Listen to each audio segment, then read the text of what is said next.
Hi, I'm Tim. Welcome to Watchbox, and thanks for logging on. If you love this watch, email me, tmosso@thewatchbox.com. It's in the description below. It is your purchase and pricing email question line for buying this or any watch you see on any Watchbox platform. Please reach out to me for pricing, tmosso@thewatchbox.com.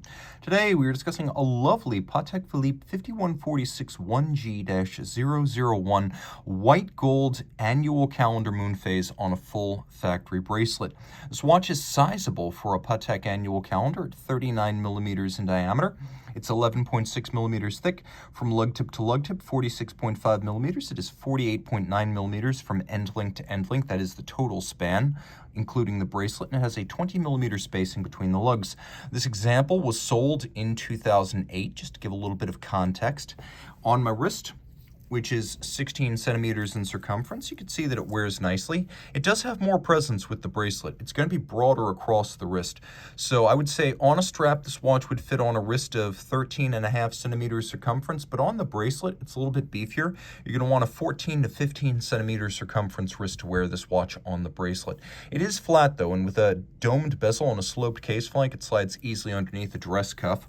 A little bit unexpected, but all the same, this watch does have a fully luminescent dial, so you can read it easily at night. Not always common on dress watches. The timepiece includes a full factory bracelet with an integrated end link to better mate the case and the lug profile. You can see that this is gray gold, a type of white gold that is 18 karat white gold and white all the way through. It never needs to be rhodium plated. You can tell because it's a little bit warmer in color than traditional white gold with rhodium plate, which would be as white as platinum. You can see here, back in 2008, Patek Philippe was still making its bracelets with removable links fixed by screws. That would go away roughly 2012, and today they use pin sleeves. I like this older method. It's more premium. It's the way it should be done.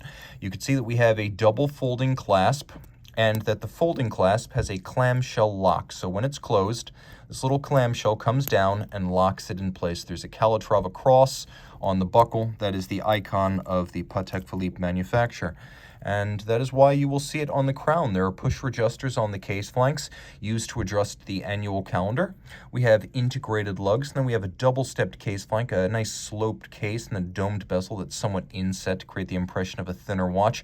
You can see there's a little bit of a countersink to the crown, so it doesn't stick out quite as much from the case band. The dial is a lovely ivory lacquer, and we have white gold tri-Arabic numerals, as well as white gold dart-style indices. We have counterweighted lancet style seconds hand, and then we have leaf or feuille style hour and minute hands. We have registers for the day and the month. We have a little date aperture. We have a moon phase with an adjustment interval of 122 years. We have a power reserve indicator at the top of the dial.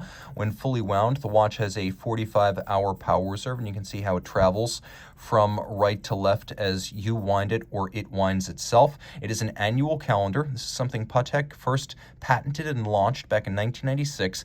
It bridged the gap between the perpetual and the simple calendar. So this only needs to be reset once a year annually during the jump from February to March. All of this is water resistant down to 30 meters. You can see impressively for a dress watch, it does have a screwed down case back. The movement is caliber 324, and because this watch is pre-2009, we have the Geneva seal on the movement. Patek Philippe seal is not better. Geneva seal is not better. It's just different. I prefer the nostalgia of the old Geneva hallmark.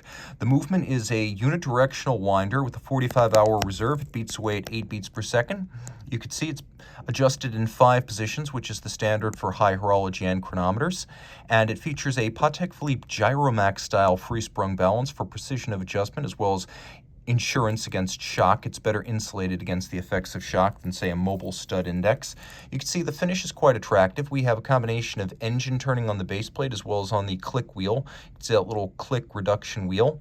Adjacent to the rotor itself, which has a perlage on its center, there is mirrored anglage on the edge of the bridges, and you can see that well from these angles. We also have black polished screw heads with chamfered slots and chamfered circumference. Then we have circular Cote de Genève on the rotor and linear Cote de Genève or stripes laid down by a abrasive wheel over the bridges and perfectly aligned from bridge to bridge. Of course, it has the annual calendar and the moon phase complications. If you like this watch, reach out to me, tmosso@thewatchbox.com, for purchase and pricing details.